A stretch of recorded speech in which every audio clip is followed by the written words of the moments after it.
วอเฮ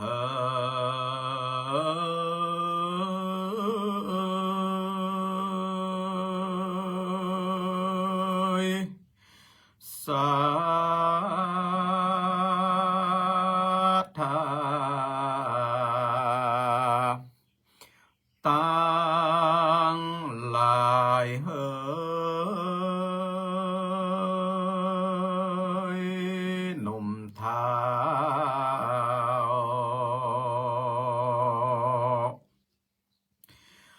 กามาเนนังเต้าอยู่ฟังธรรมฟังแล้วจงได้จดจำเฮอแม่นแม่นเก็บเอาเก่นเอาสารอย่าเห่อเมื่อดังนิทานกบตัวเท้านั่งอยู่เฝ้าก้าวดอกบัวบานเฮิงเมินนานเป็นขวบก็บ่ได้พบจวบไก่สอนโซสายผามอดเม้นเพิงอันเต็ดลำไม้เติงไก่ตา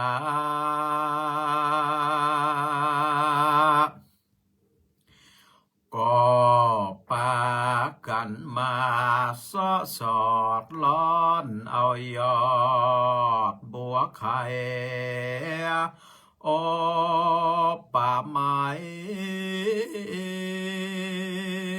ดังนี้แล้วก็มาได้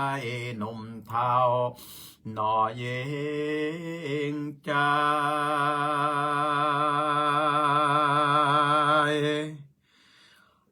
พ้องก็มาฟังได้พ้องก็บ่ฮู้เก้าเถิงไปบ่ติดโดยสายสืบสนบ่ได้สืบคนเอาเกณฑ์เอาสารก็มาเหมือนดังในตานกบตัวเท้านั่งอยู่เฝ้าก้าวดอกบัวนั่นแหละนะ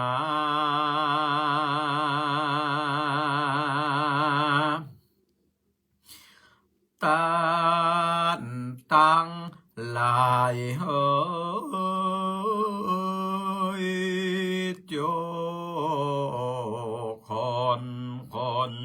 จงเมตใจหลิงโลในธรรมฟังแล้ว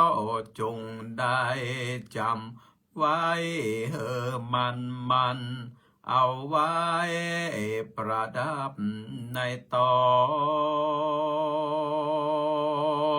นจากเป็ดแม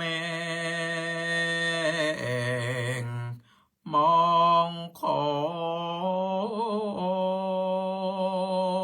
นอ่านภาสูตรอ่านจากใดเกิดโศกสามภาการ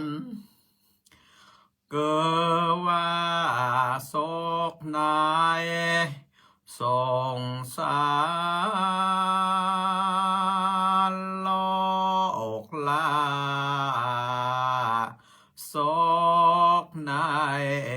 เมืองคนโศกในเมืองบนแลจันฟ้าและโศกในเวียงแก้วยอดแม่เนื้อราปานขอกราบนอบน้อมปูจาเอาคุณแห่งองค์สมเด็จพระสัมมาสัมพุทธเจ้าพระสัทธรรมเจ้าพระอริยสังฆเจ้า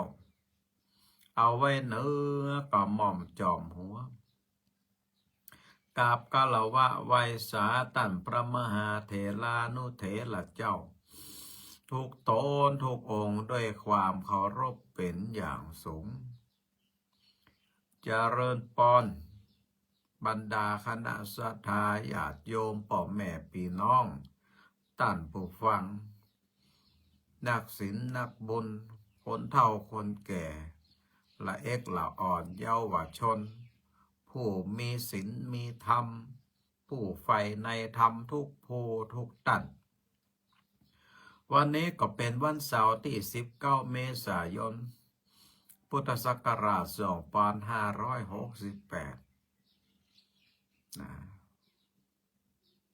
ผ่านการเวลามาปีใหม่เมือง2568ออกข้ามพ้นไปแล้วศรัทธาญาติโยมอายุสังขารของหมู่เฮาทั้งหลายก็เป็นไปตามธรรมชาติเป็นไปตามกาลเวลาการเวลาก็คือสภาพที่บั่นทอนชีวิตสัตว์ให้ลดน้อยถอยลงไปแต่ละวันแต่ละชั่วโมงแต่ละนาทีวินาทีที่เราได้อยู่มีชีวิตใจในโลกใบนี้สิ่งต่างๆเหล่านี้เกิดขึ้นตั้งอยู่แล้วก็ดับไปลมหายใจของเฮาท่านทั้งหลายชีวิตของหมู่เฮาทั้งหลาย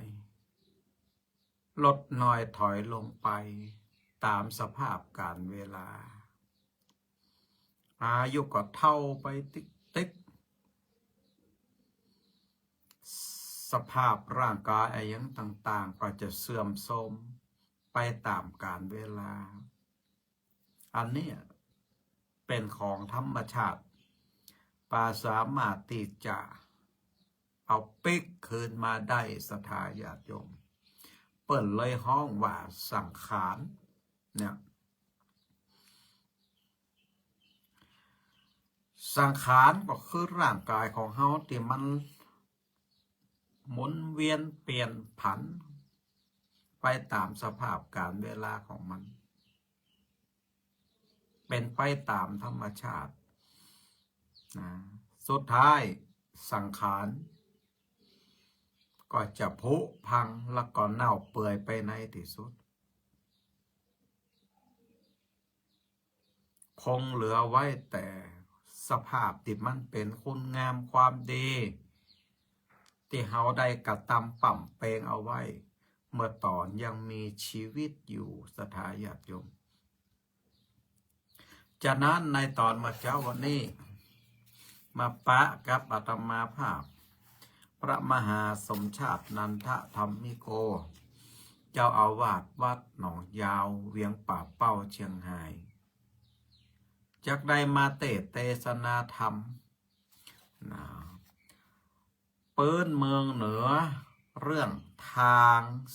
สายเปลี่ยวศรัทธาญาติโยมทั้งหลายได้สดับรับฟังเพื่อเป็นการบอกซ้ำย้ำเตือน อีป่ออีแม่ทั้งหลาย อย่าได้ประมาทในการใช้ชีวิตโมเฮาทั้งหลายก็จะต้องปะเหมือนกันกูคู่กูค้นน่ะต่างสายเปียวนี่นะสุดท้ายแล้วก็จะต้องเดินต่างไปคนเดียวไผคนเดียวมัน สมบัติพัสถานต่างๆก็บ่สามารถที่จะเอาไปตัวได้แม้แต่สตังค์สลึงเดียวคงเหลือไว้แต่คุณงามความดีบารมีธรรมตีหมู่เฮาตั้นตั้งหลายได้สร้างเอาไว้เมื่อตอนยังมีชีวิตอยู่เต่าอั้นศรัทธาญาติโยมนะมาคนเดียวก็ไปคนเดียวนะไปไหนบ่ฮู้ก็มาฟังธรรมนี่จะได้ฮู้ว่าเขาจะไปกันที่ไหนนะโมตัสสะภะคะวะโตอะระหะโต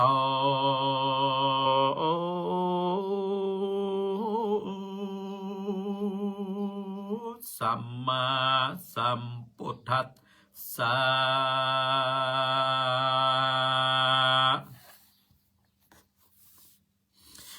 ปุ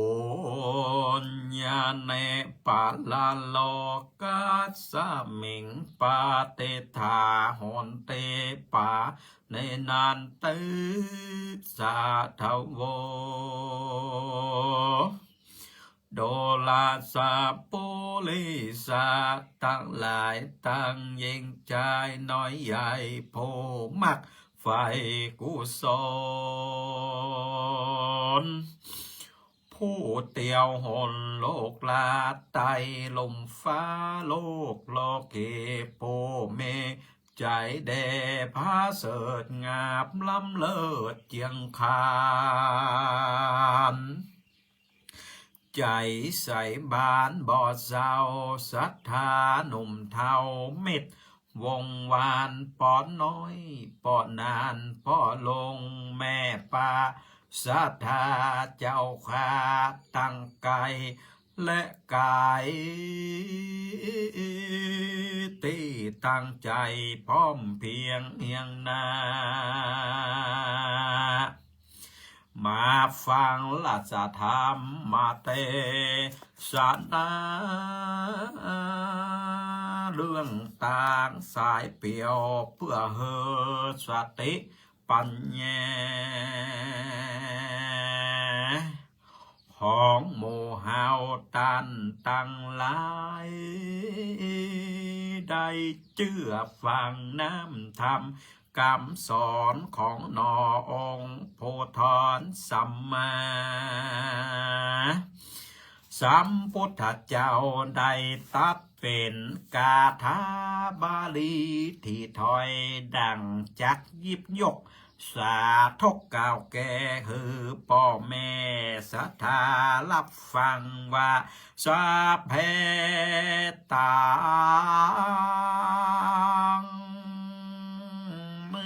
เขตเปสวัสดิโลเกสามุสยังอันว่า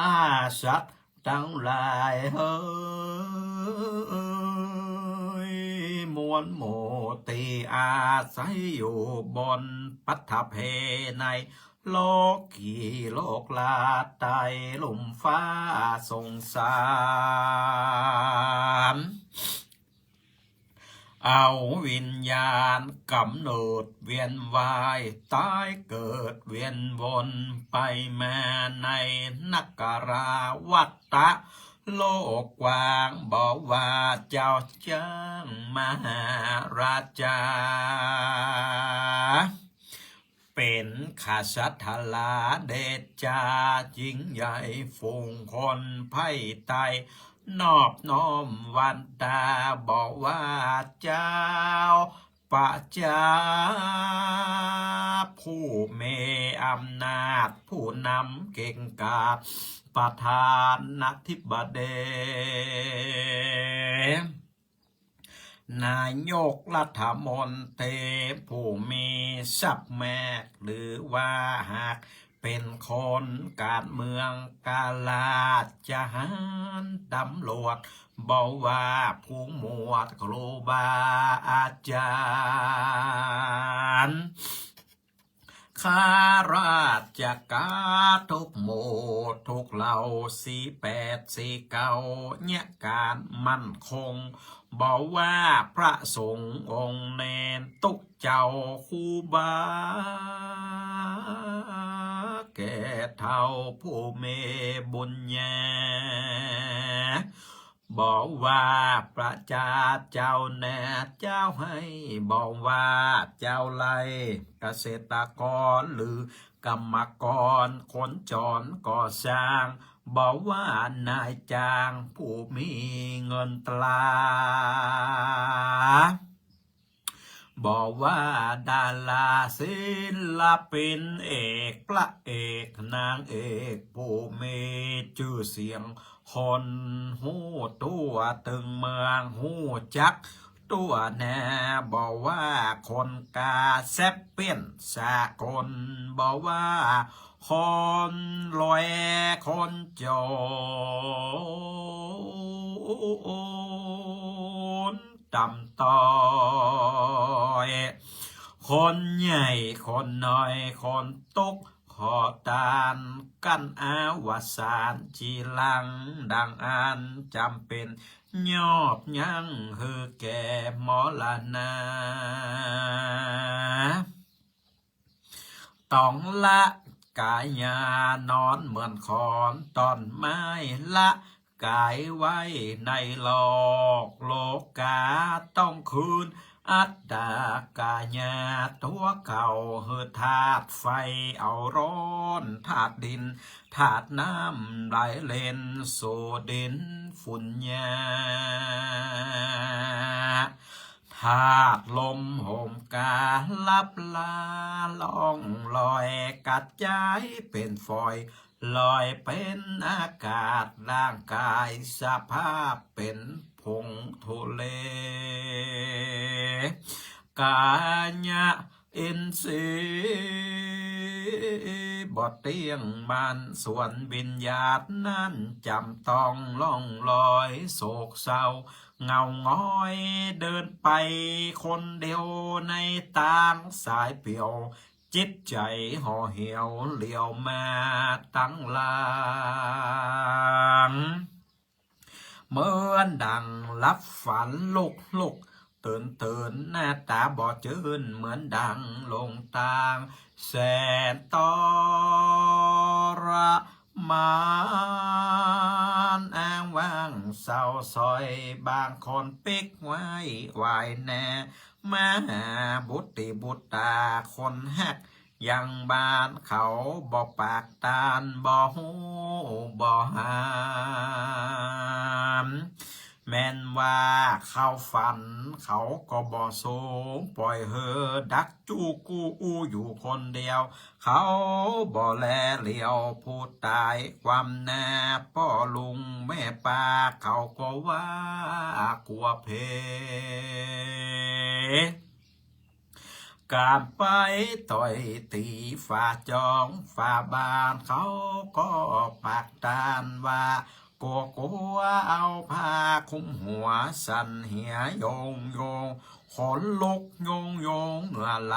ไข่ปังห้องเอิญเสียงดังว่าผีอย่ามาหลอกคือไปตีจอบอย่าได้มาหลอมความฮักถ่ายถอนเพราะบ่เหมือนเก่าตนตัวนั้นเล่ามีแต่วิญญาณรูปกายสังขารก็เปื่อยเน่าถูกไฟไม่เอาถูกเตาถมเด่นจำเป็นเวนกายกาลาภาคสมบัติหลายหลากทรัพย์สินเงินทองแถ ถึกมีกายกองเนืองนองมากเต้านักหนาแต่เล่าท่วมเก่าท่วมหัวถึงแม้นว่าตัวนั้นมีเงินล้านมีจองมีบ้านมีตึกคอนโดหลังใหญ่สูง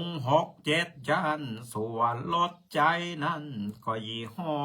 ดังสุดยอดพลังวันโบไทเกอร์ตั้งฟอร์ดเรนเจอร์บิ๊กเอ็มเคไอกันว่าตายเอาไปบ่ได้ต้องละทิ้งไว้เฮอคนอยู่ตั้งหลังสูญสิ้นความหวังเดินทางพบหน้าต่อไปลาจากโลกลาเอาตั้งหน้าเป็นไปสู่พบแดนไกลภัยพงโคเขตบอดใจประเทศเขตผู้เมืองคอนหนตางซับซ้อ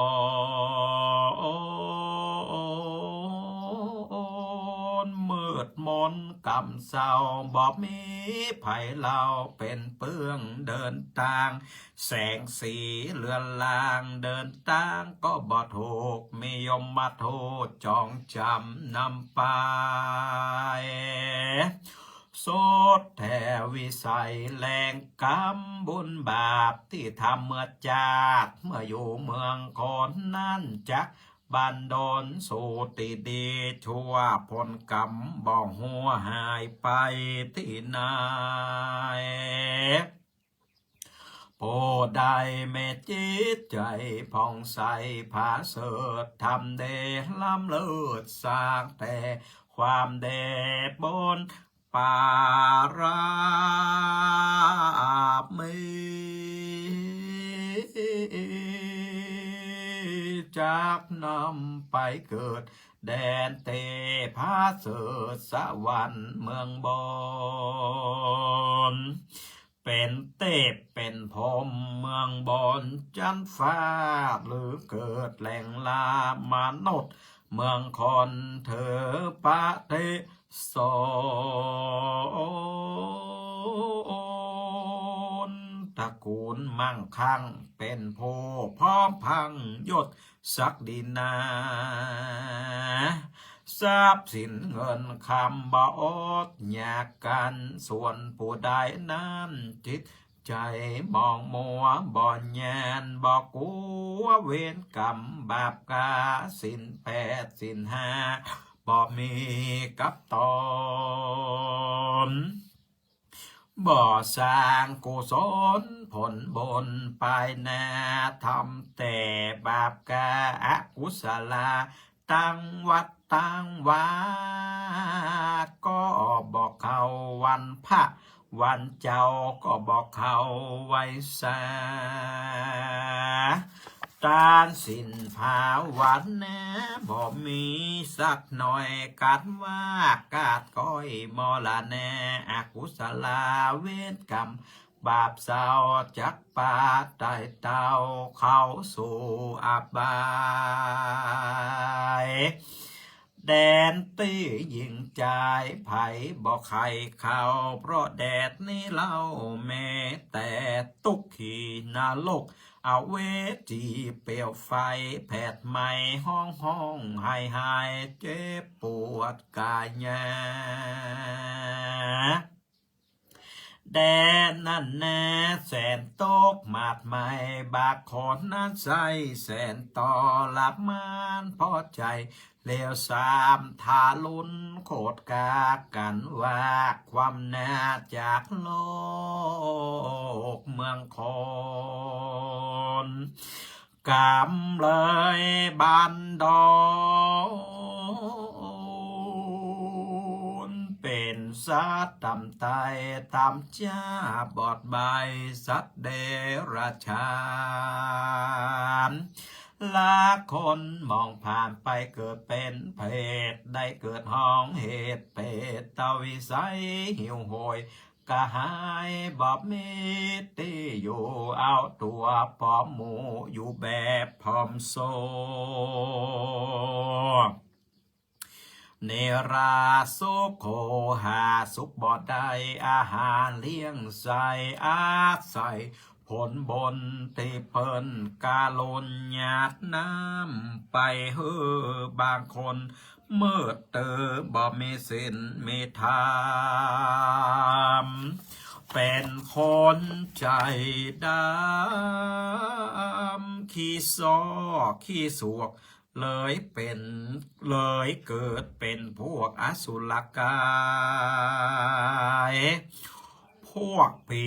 ตั้งหลายผีตายไล่ญาติบ่มีแค่หาดที่อยู่อาศัยจากอยู่ที่ไหนที่ใดดังอ่านเขาก็ขอดมันขับไล่เคขาอาศัยศาลาหิมต่างกลางบ้านแสนตุกเสียงทานบ่เมกขวาทรงเวลาฝนลงตกนักบ่เอือนเหมือนดังโดนเสียนติ่มแตงกาแยหนาวแนบเจ็บอุราเสื้อผ้าก็ปุดขาดเศษอานาถขาดติปึ้งป่าเมแต่น้ำตาย้อยลงอาบนาพอเมฆบนฟ้าก็มืดมัวมนกวางเก้าเมาวนขึ้นเหนือล่องตายออบอยู่บอดได้ล่องให้ขากจบจนฟ้าสางเลือนลางไกลลงจำเป็นต้องมุงเขื่อนคายแรมราเต้าบาปกรรมอันแน่นั้นจะหมดจะพ้นถึงจะได้พ้นจากอบายศรัทธาทั้งหลายยิ่งใจหนุ่มเทาตกวันคำเจ้ามันทำความดีสมดังบาลีกาไว้แต่ตนบ่ย่อบายนเป็นกาถาว่าปุญญาเนปะละโลกัสสะเมงปาทิฏฐาว่าคนโลกาหนวนาลุ่มตายทุกวันจุงใดมันสร้างความเดการว่าลานีชีวิขาดความติเปิ่งแต่นั้นก็คือผลบนตีจักเป็นทนเคือโนโลกลาเฮาเจ้าขาไปสู่ต่างเดป้นอเวจีอักขีวูไม่เหตุนั้นใส่เมื่อเป็นคนมันสร้างบนก็สนอย่าได้ขาดอย่าได้พมาตานสินภาวนาเพราะว่าเวลาคนเฮานั้นสั่นชีวิตเฮานั้นบ่แน่บ่นอนลางคนตายตอนเมื่อยามหนุ่มน้อยบางคนกาดก้อยเมื่อแก่แลลุนแล้วแต่กำบุญที่เฮาได้สร้างชีวิตแตกมั่งแดกตับสลายเต้าไปนอนหงายอยู่ป่าจ้าป่าเหี่ยวไปเปล่าเปลี่ยวเดียวได้แม่ลูกยิงใจเขาก็มานั่งให้ส่งไปถึงป่าจ้าเขาก็ปิกปอกเกหาเมษาเมกามีภรรยางามเหมือนคำหล่อเบาก็มอกมานั่งให้เฝ้าสีตาแดงแดงหยาดเม็ดหอมแปงสหายเสียวเกลียวทำบุญแล้วตั้งศาสนาถั่วก็เต้ารับตาไปคนเดียวเต้าอานป ปื่อนตีแต่นั้นก็คือบาปและบนที่ได้ลงทนทำดีทำชั่วจักเตะตามตัวหาวไปโลกหนามีสมบัติล้นฟ้าก็บอดได้เอาไปตัวเป็นคนร่ำรวยก็อยู่ตึกสีฟ้าตายขาดความนาก็อยู่เจิงตะกอนนอมดินฝุ่นยาลูกหลานกำพร้าลู่แย่งจริงกันถามข้าถามฟันเดือดนั้นผลเปมันเป็นใจแต่และนาแต่สนาปะลิโยศาสตร์ในที่สุดแห่งพระธรรมเทศนาก็ขอให้บุญกุศลแรงกาเตโมหาตานตั้งหลายได้ฟังรัชธรรมเทศมาแต่ตนเตต่อสืบสนจนบลมวนก็ขอสมเปิงกูจบลงเต้าเอเนติตาหิญญาสังวันนะนาวิเศษจาห้องเหตุยังธรรมเทศนาต่างสายเปียวก็บังกลมสมเลศสาเดชเอาละศรัทธาญาติโยมพ่อแม่พี่น้องท่านผู้ฟังทั้งหลายอาตมาภาพก็ได้แสดงพระธรรมเทศนาจบลงไปเสร็จเรียบร้อยแล้วเนาะเรื่องตางสายเปี่ยวเตียวไปคนเดียวศรัทธาญาติโยมบ่มีภัยจะสามารถจะต่อยเฮาไปได้นอกจากบาปกับบุญโอ้นะฉะนั้นรีบสร้างคุณงามความดีสร้างบารมีทำไว้กับตนกับตัวก่อนที่หมู่เฮาท่านทั้งหลายนั้นจะได้ลาลับดับขันจากโลกนี้ไปสู่แห่งภพใหม่ที่จะมีขึ้นในตั้งหน้าทำดีนักก็จะไปพบที่ดีทำชั่วนักก็จะไปพบที่บดีตามเหตุตามปัจจัยอันนี้มันเป็นธรรมชาติต้นล้วนศรัทธาญาติโยมนะฉะนั้นนะพึงทำจิตทำใจของหมู่เฮาตั้นทั้งหลายนั้นนะอย่าไปฮือกิเลสนะอย่าฮือมนทินคือมันเกิดในจิตใจของเฮาในทางพระพุทธศาสนา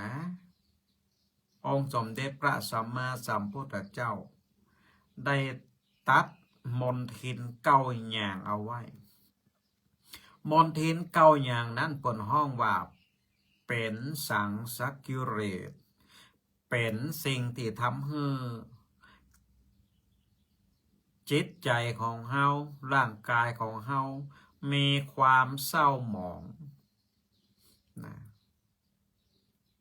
ตึงภายในและก็ภายนอกมีอยู่เก้าอย่างด้วยกันนะข้อที่หนึ่งโกฏะโกฏะหมายถึงความโกรธศรัทธาญาติโยมความโกรธนี่นะมันเป็นความขุ่นแค้นความคัดเคืองของจิตของเรานะกับเรื่องที่เฮาบัดชอบบัดถูกใจนะหรือว่าเป็นคนที่โมโหฉุนเฉียวเมื่อบัดได้อย่างติดใจที่เฮาต้องการก็เกิดความโกรธเกิดขึ้นนะเมื่อความโกรธเกิดขึ้นศรัทธาญาติโยมเฮาก็ควรระงับด้วยเมตตาธรรมสร้างความรักความเมตตาให้มันเกิดขึ้นนะ ข้อที่สองมัคคะมัคคะก็หมายถึงความลบหลู่คุณของเปิ้นโอ้ง่ายๆบ่ฮู้จักบุญจักคุณที่คนอื่นทำไว้แก่ตนเป็นผู้ขาดความกตัญญูกตเวทิตาธรรมก็แต่จะลบล้างคุณงามความดีของคนอื่นที่มีต่อตัวเก่าเมื่อความคิดลบหลู่บุญของเปิ่นเกิดขึ้นศรัทธาญาติโยมเฮาก็ควรระงับด้วยความกตัญญูกตเวทิตาธรรมก็คือว่าโหกุลเปิ่นแล้วก็ทำตอบแทนนี่อันนี้เปิ่นฮ้อว่ามัคคะข้อที่สามอิจฉาอิจฉาก็หมายความว่าความริษยาอิจฉาตาร้อนเมื่อหันคนอื่นได้ดีก็ทนอยู่บ่ได้บ่อยากจะให้คนอื่นได้ดีไปกว่าตัวเก่ากีดกันความดีของเปิ้นมีความอิจฉาริษยาเกิดขึ้นนี่ควรระงับด้วยมุทิตามุทิตาก็คือโหจักแสดงความยินดีต่อคนอื่นทำใจคือมีความแสดงมุทิตากับเปิ้นเฮือใดแล้วมันก็จะระงับความอิจฉาตาหล่อลงได้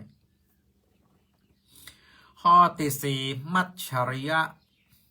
หมายถึงความตระหนี่ขี้จิขี้เหนียวโอ้เสียดายห่วงแหนจนบักกล้าที่จะสละสิ่งของที่ตัวเขามีนั้นให้กับคนอื่นกึดหันแต่สิ่งที่เป็นประโยชน์ส่วนตัวเก่าอย่างเดียวบักคำนึงถึงผลประโยชน์ของคนอื่นคนที่มีจิตใจขี้จิขี้เหนียวนี่นะศรัทธาญาติโยมควรระงับด้วยการฮือตาน หรือว่าการบริจาคศรัทธาญาติโยม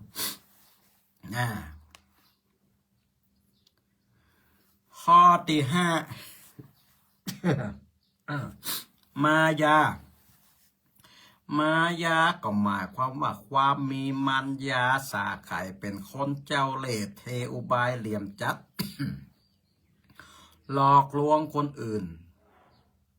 นะชอบที่จะแกล้งปกปิดความผิดของตัวเก่านั้น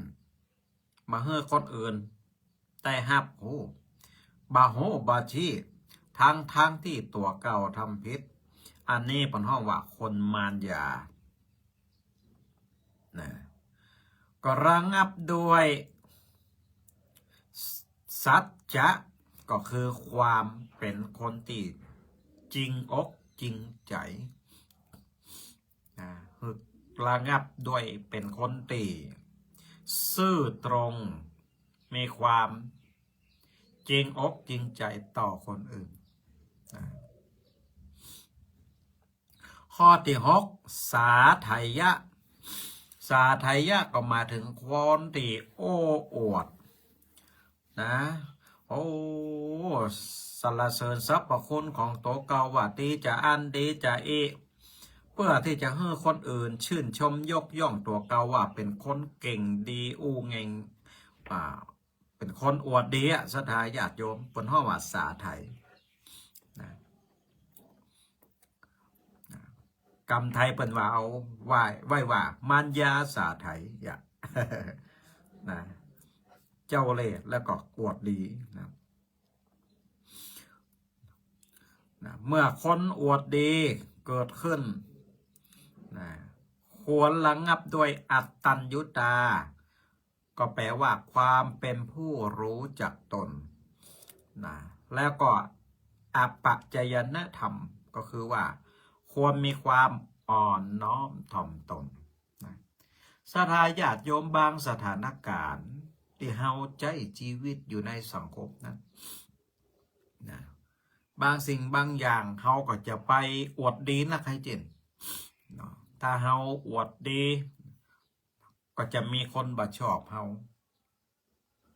นะเพราะว่าหยังเพราะว่าคนอวดดีนี่ศรัทธาญาติโยมนะมันจะยกตนข่มท่านนะก็คือว่ามันจะยกย่องกับตัวเก่าขึ้นมาเพื่อที่จะให้คนอื่นได้รู้ว่าตัวของเขาคนนั้นน่ะเป็นคนดีเลิศประเสริฐศรีอย่างใดพ่องนะเพื่อที่ให้คนอื่นได้ชื่นได้ชมของตัวเขาคนนั้นนี่ก็คือละด้วยการหู้จักประมาณตนและอ่อนน้อมถ่อมตนนะก็คือทำตนให้เป็นคนที่พอดีนะบ่อวดรักบ่อวดเก่งนักจนเกินไปเขาจะจังศรัทธาญาติโยมต่อไปข้อที่7มุสาวาทนะมุสาวาทหมายถึงคนที่อุปดมดเท็จนะโอจาติบ่ามีความจริงนะเมื่อมีนิสัยเป็นคนที่อูเท็จอูโกหกอูหลอกลวงแล้วศรัทธาญาติโยมนะก็ต้องแก้ด้วยสัจจะวาจาก็คือว่าหัดฝึกนิสัยของตัวเก่านั่นโอ้แต่ความจริงนะอย่าปลูกฝังนิสัยของตัวเก่านั้นนะเพื่อเป็นคนพูดปดมดเท็จไปเรื่อยๆมันก็จะแย้มติดเป็นนิสัยของเฮาไปต่อไปข้อที่8ปาปิจฉาหมายถึงความปรารถนาอันลามกก็คืออยากได้ของคนอื่นมาเป็นของตนในทางที่บ่ชอบทำด้วยการหลอกลวงต้มตุ๋นหลอกลวงคนอื่นนะเพื่อให้ได้สิ่งที่ตัวเฮานั้นต้องการอันนี้ก็ต้องแก้ด้วยความสันโดษพิจารณาความสันโดษยินดีในสิ่งที่ตนมีและสิ่งที่ตนพึงได้นะปฐมปาปิชาต่อไปข้อที่9มิจฉาทิฏฐิหมายความว่าความเห็นผิดเห็นผิดไปจากธรรมความเป็นจริงเป็นเหตุให้เกิดการปฏิเสธบาปบุญคุณโทษมิจฉาทิฏฐิครูบาสังฆะนักปราชญ์ราชบัณฑิตเปิ่นสอนอะไรยังก็บ่ค่อยจะเชื่อฟังเปิ่นเอาความเห็นของตัวเก่าเป็นที่ตั้งว่าอันนี้ดีที่สุดอันนี้ก็คือแน่ที่สุดบ่ฟังความคิดเห็นบ่ฟังเหตุฟังผลเปิ่นเพื่อเปิ่นอาจจะมีแนวคิดและก็วิธีการอย่างอื่นที่เกิดจากประสบการณ์โดยตรงของเปิ่นซึ่งประสบการณ์อย่างต่างๆนั้นเป็นสิ่งที่เฮียนหู้ได้ยากจะต้องประสบพบเจอโดยตัวของเปิ่นเองและเมื่อเปิ่นผ่านประสบการณ์ต่างๆเหล่านั้นมาแล้วเนาะเปิ่นก็หู้แล้วว่าชีวิตมันเป็นอย่างไรธรรมะตัวนี้มันเป็นอย่างไรประสบการณ์ที่ผ่านมามันสอนเปิ่นและเปิ่นก็ผ่านประสบการณ์ต่างๆเหล่านั้นมาแล้วก็นำมาบอกคือแต่คนที่มีมิจฉาทิฏฐินี่ศรัทธาญาติโยมมันจะเอาความคิดเห็นของตัวเก่าเป็นหลักมันบอกฟังความคิดเห็นของเปิ่นเนี่ยอันนี้ก็แก้ด้วยสัมมาทิฏฐิเปลี่ยนวิธีคิดของตัวเฮานั้นเพื่อเป็นสัมมาทิฏฐิมาละมนทินทั้ง9ข้อนี้ศรัทธาญาติโยมเมื่อมีอยู่ในจิตใจของไผ่บุคคลคนนั้นก็จะเป็นคนที่มีความเศร้าหมองตึงร่างกายและก็จิตใจบ่มีความสดชื่นรื่นเริงเหมือนกับคนอื่นสังเกตเอาเลยศรัทธาญาติโยมหน้าตามองคำก็เพราะว่าอย่างบอกว่าจิตใจมันหมองเศร้านั่นศรัทธาญาติโยมธรรมชาติมันก็เลยแสดงมาออกทั้งหน้าตา นะก็เพราะว่ามันมีมนทิน9 ข้อนี้อยู่ศรัทธาญาติโยมมันเป็นกิเลสตัวหายขนาดศรัทธาญาติโยมทำให้กายและปัจจัยของเรานั้นมีความเศร้าหมองสังเกตได้เอาง่ายๆสังเกตเอาเตอะศรัทธาญาติโยมคนในครอบครัวของเราก็ดีคนที่อยู่ในสังคมก็ดีบ่ว่าจะระดับในศรัทธาญาติโยมถ้าเราสังเกตหน้าตาแววตาอีนะถ้าเป็นยิ้มแย้มแจ่มใสเบิกบานเนาะก็แสดงว่าเปิ้นมันมีมนทินเก้าอย่างอยู่ในจิตในใจแต่ถ้าว่าโอ้หน้าตามองดำกำเศร้าบาสดบาชื่นตาก็ควังไปควังมาอีเนาะบายิ้มแย้มแจ่มใสอีเนาะโอ้อันนั้นน่ะมนทินเก้าอย่างก็อยู่ในจิตในใจอยู่นั่นเองมันสลัดมาได้ศรัทธาญาติโยมดังนั้นศรัทธาญาติโยมมนทิน9 อย่างนี้เป็นกิเลสอย่างหยาบเลยนะศรัทธาญาติโยมควรสลัดไปและก็ควรแก้ไขพิจารณานำไปแก้ไขจิตใจของภัยของมันเมื่อความโกรธเกิดขึ้นก็ระงับด้วยเมตตาเนาะเมื่อมักขะเกิดขึ้นก็แก้ด้วยความกตัญญูเมื่อความอิจฉาเกิดขึ้นก็แก้ด้วยความยินดีมุทิตาเมื่อความตนีเกิดขึ้นความคิจิเกิดขึ้นก็แก้ด้วยการบริจาคทานเมื่อความมาแยเกิดขึ้นก็แก้ด้วยความเป็นคนซื่อตรงเมื่อสาไถเกิดขึ้นความโอ้อวดเกิดขึ้นนี่เนาะก็แก้ด้วยความอ่อนน้อมถ่อมตนเมื่อความโอ้มุสาวาทพูดปดมดเท็จเกิดขึ้นก็แก้ด้วยความโอ้ในสิ่งที่มันเป็นความจริงเมื่อปาปิจฉาความลามกเกิดขึ้นก็แก้ด้วยความสันโดษ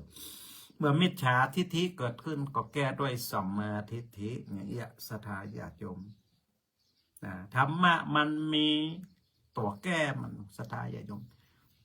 กิเลสทุกตัวในมันอยู่ในจิตใจของเขานั่นนะพระพุทธเจ้าเปิดให้ตัวแก้เปิดให้ยารักษาโรคเปิดให้ยาฉีดยากินมาให้เรียบร้อยละแต่เพียงแต่ว่าโมเฮาท่านทั้งหลายจะกินยากินโอสถที่พระพุทธเจ้าเปิดได้ให้ก่ออย่างความโกรธเกิดขึ้นเขาโกรธเขาเกลียดขนาดพระพุทธเจ้าเปิดให้ยาแก้มาเมื่อมีเมตตาเนอะเขาเนี่ยก็ศรัทธาญาติโยมเมื่อความอิจฉาตาร้อนเกิดขึ้นพระพุทธเจ้าบอกให้ยาแก้มาก็คือว่าให้โมทิตาเนอะทำใจให้โมทิตาให้ได้ศรัทธาญาติโยมเอาละก็คงจะเป็นธรรมะบรรยายเล็กๆน้อยๆที่มาฝากศรัทธาญาติโยมเนาะต่อไปก็อาตมาภาพก็จะได้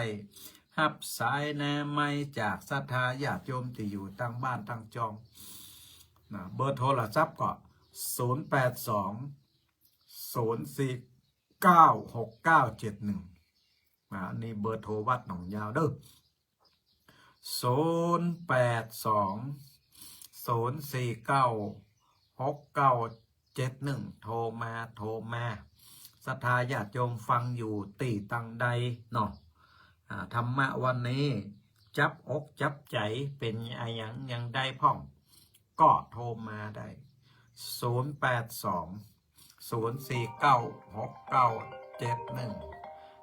6971สายแรกโทรมาแล้วจาตุเจริญพรพ่อบุญธรรมครับไว้สาครับท่านวันนี้พ่อบุญธรรมมาสายแรกเลยวันนี้โมทนาบุญเนอมีตัง2 เส้นนะเนาะที่เขาไปเนาะ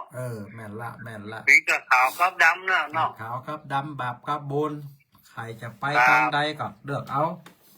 ตามใจแล้วแต่เขาจะเลือกเอาแล้วแต่ทำเนาะแล้วแต่จะทำห้ามกันตื้บได้นะก็ทำเนาะโอ้ ครับ เพิ่ม ค ให้ รับไว้สาครับ จ่าตุเนอประทำเนอจ่าตุจ่า ครับ ตุ ผม โมตนาปอบบุญธรรมบ้านปงหนอง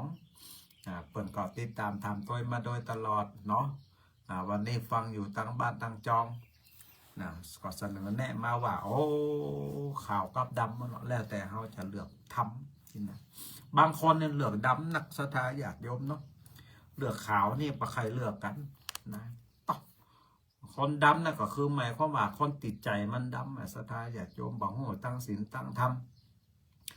นะบางสิ่งบางอย่างก็แล้วแต่เลือกบางครั้งก็เป็นพ่อเป็นแม่เป็นพี่เป็นน้องกันแต่นะศรัทธาญาติโยมนะบางครั้งก็จี้แนะแนวทางตั้งข่าวตั้งดำฮื้ออีเนาะก็บ่สามารถที่จะเดินตั้งข่าวได้ชีวิตจิตใจมกมุ่นไปแต่ตั้งดำอย่างเดียวอันนี้ก็เป็นไปตามเหตุปัจจัยของมันนั่นเนาะศรัทธาญาติโยมเนาะนะขนาดอันภาษาลีบุตรยังบ่สามารถที่จะเอาพ่อแม่ของตัวเก่าพ้นจากมรณะ6ได้ชั้นใดก็ชั้นนั้นเจริญพร การนมัสการเจ้าแม่ฟังอยู่นะเจ้า โอ้แม่ฟังตั้งคืนได้หา 104เจ้า โอ้สัญญาณชัดเจนดีเนาะโยมแม่ เจ้าท่านฝนตกกับเจ้า ฟังกันนั่งนักหลายๆนะโยมแม่เนอะ เจ้า เอาละจาตุโมตนาคนหน่อยเนาะแหมหนึ่งสายเจริญป้อน เจ้าแม่จ้าโอ้ เจ้า แม่ไล่พาเตจ้าสัญญาณชัดเจนก็แม่ เจมิแม่ โอ้ ฟังอยู่ ดีละจะได้ก็สวัสดีปีใหม่เมืองเนอะอยู่ดีมีสุข เจ้า เนอะ เจ้าไว้สาเจ้าสาธุสาธุ โต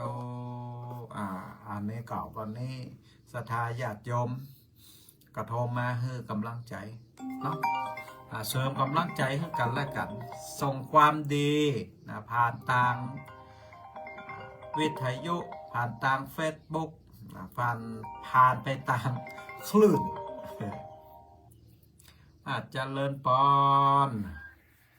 ไว้จ้าเจ้าฟังอยู่เลย โยมแม่ฟังจะตั้งได้หา จากมาเรือนเซนเตอร์บาง แม่ เหนือ เรือน เจ้า สันต่อวังเหนือสัญญาณชัดเจนก่อนแม่สันต่อ เจ้าชัดเจนเลยเจ้า อ๋อ ท่านถึงเจ้าชีวิตเจ้า อ๋อวันนี้ไปทางใดกับวันนี้ โอ้แม่ไปไหนได้ไปจะไปดีเนี่ย อ๋ออยู่กับบ้านกับเจ้ากันเนาะไหลกรอนส่งมาดำหัวพ่องก้อยแม่ มาอยู่มูลูกมูหลานได้ค่ะ อ๋อเขาก็ซื้อพี่ซื้อห้อยอยู่เนาะ เจ้า มาสั เจ้าก เก้า เจ้า ดำหัวอยู่เนาะ นะ ดีละอาจารย์ตุโมตนาเนอ เจ้ายังให้กำลังใจเนอะ กันเหมือนกัน เจ้า ต่อไปแหมหนึ่งสายเจริญป้อน กลับไปสาท่านพระมหาเจ้า โยมแม่จากทางใดหา แม่ฟังอยู่หน้าแม่สิกูหรือจันทละบ้านหนองรองลำปางเจ้า ลำปางโอ้ลำปางอากาศร้อนจอมแม่ช่วงนี้ ห้อนเจ้าแต่ตะคืนฝนตกน้อยเจ้า เนี่ยแควนหน่อยเนาะช่วงนี้พายุฤดูร้อนมาเนาะแม่เนอะ เจ้ามั รั น ก กะ ษา ล้ม สุขภาพ ล ด้วย ม เนอะ น้อยเจ้าล้มน้อยมันล้ม ล หัว ม หนัก ตอยฝนตอยสะปะสะปื้นเลยแม่เนาะ เจ้า วันนั้นก่อนหน้าหนาวพดมากำอี เอาละจ้าตูโมตนา จ้าติดกับน้อง ต่อไปแหมหนึ่งสายเจริญพร ไปจากเจ้าท่านมหา จากจังใยหา แม่จากอำเภอลีเจ้าบ้านหัวอำเภอลี โอ้สัญญาณชัดเจนก็แม่ ชัดเจนหรือเจ้า ปากันฟังนักหลายๆเนอะ จ้าบาง ปา ข้อ กัน กว้าง พอ เขา มา โท ตอยเนอะ เจ้า ปีนี้ลูกเต้าเราหลานมาดำหัวพองกอปีนี้มีก็ โอ้มาถึงวัน โอ้ดีละโอ้ คน อย่าโตโมตนาบนตัวนี้แม่เนอะที่เขารักษาเหตุเก่าให้บักเก่าเนาะ แม่อายุ91ละ 91แล้วโอ้อายุมันขวัญยืนนะแม่เนอะจ้าโตนี่ก็มาถามศรัทธาว่าโอ้มีคนมาสะเกาดำหัวก่ออีกนะ โอ้คนนั่นก็ลูกหลานก็มาคนนี้ลูกหลานก็มา ก็แสดงว่าอีปอยแม่นั่นเปิ้นมีคุณธรรมคุณงามความดีมีศีลมีธรรมอยู่ในจิตในใจ ลูกหลานเปิ้นหัน การกระทำเนาะเปิ้นก็เลยเอาน้ำขมิ้นส้มปล่อย อาหารข้าวอาหารหวานอะไรอย่างต่างๆ มาสู่มากะละวะดำหัว ปู่จาเอาคุณศีลคุณธรรมกรรมฐาน เอาคุณงามความดีของพ่ออุ้ยแม่อุ้ยพ่อแม่พี่น้องนะมาเป็นแบบอย่างคือกับลูกกับหลานไอ้โลกเปิดเลยมาสู่มากะละวะดำหัวนะแต่ห้าวกันว่าคนใดโอ้ลูกเต้าเหล่าหลานตึงบ่มาสะเกาดำหัวกำแล้วนะหายเซฟหายซอยไปแหมมดนี่นะก็ต้องพิจารณาตัวละเนอะสถาญาติโยมว่าเฮานั้นวางตัววางตนคือมันสมควรคือมันเหมาะแก่การตีคือลูกเต้าเหล่าหลานได้สู่มากะเหล่าวะดำหัวก่อนนี่นะอันนี้ก็คนเฒ่าคนแก่ทั้งหลายก็ต้องพินิจพิจารณาเอาตัวนะเปิดมาดำก็เพราะว่าอย่างก็เพราะว่าเนี่ยการวางตนวางตัวของครูบาอาจารย์การวางตนวางตัวของพ่อของแม่ของตัวเฮาตัวก็เลยแยะฮือลูกศิษย์ลูกหาก็เลยแยะฮืออันลูกเต้าเข้าปั้นของเฮานั้นบะมาสะเก้าดำหวยสักกรรมเนี่ยเพราะฉะนั้นเป็นเรื่องที่สำคัญที่สุดวันนั้นอาตมากับปะคนเฒ่าคนแก่เนี่ยเพิ่งกระทำโอ้ได้เด้อพี่เนี่ยปอเท่าแล้วปอต้องวางตัวเนี่ยจะไปอันกินเหล้ากินยาตัวละเอ็กละออนตอนแตนอันนั้นอันนี้โอ้เดี๋ยวเขาบ่นับบ่ถือเขาอะยากนะบ่ได้เนอะตัวเจ้าเนี่ยนะพี่ปอจะไปขึ้นเต้นยงขึ้นเต้นหอนเต้นหอนบนเวทีลำวงหน้าเวทีลำวงนั่นมันได้อะอันละเอ็กละออนเขากับบ่นับบ่ถืออีปอละฮะอันนี้ก็คือเปิดคือว่าต้องวางตัววางตนคนเฒ่าบางคนเนี่ยบอกวางตัววางตนเนอะสถาญาติโยมต้องนะงานไหนงานนั้นบอกเต้าลำวงบนเวทีหน้าเวทีหางกอสถาญาติโยมละครมันหันเนาะสถาญาติโยมเนาะโอ้แล้วเมื่อดิถีปีใหม่มาอันนั้นอันนี้มาของมาโจมว่าไผ่ยังมาดำหัวเฮาพ่องจะอันจะอีพ่องก็เปิ่นไปมาดำหัวเปิ่นไปหันใส่พฤติกรรมของเฮามันเป็นอย่างอันนะถูกเต้าเราหลานเปิ่นก่ออันบาทกะเนาะเปิ่นหันจะอันแล้วอย่างมันก็เป็นไปตามนั้นสักเลยอย่างนี้นะต่อไปแหมหนึ่งสายเจริญพรเจ้าวัดสาเจ้าพระอาจารย์เจ้าตั้งใดหาลำปางเจ้าไม่โทรจากลำปางเนาะสัญญาณชัดเจนหน่อยแม่เราตาลำปางเนาะชัดเจนเลยเจ้าฝนตกฝนตกฟ้าห้องก็ทำปมลำปางตกนึ่งเจ้าแต่คืนนี้มาตกบางพื้นที่ก็ตกบางพื้นที่ก็บ่ตกเนาะก็ฮับสายฟ้าสายฝนแต่ละตีแต่ละต่างก็แตกต่างกันไปจะได้ก็รักษาสุขภาพด้วยนะอีแม่เนอะเจ้าสวัสดีปีใหม่เจ้าเหมือนกันเนอะจ่าตูเอา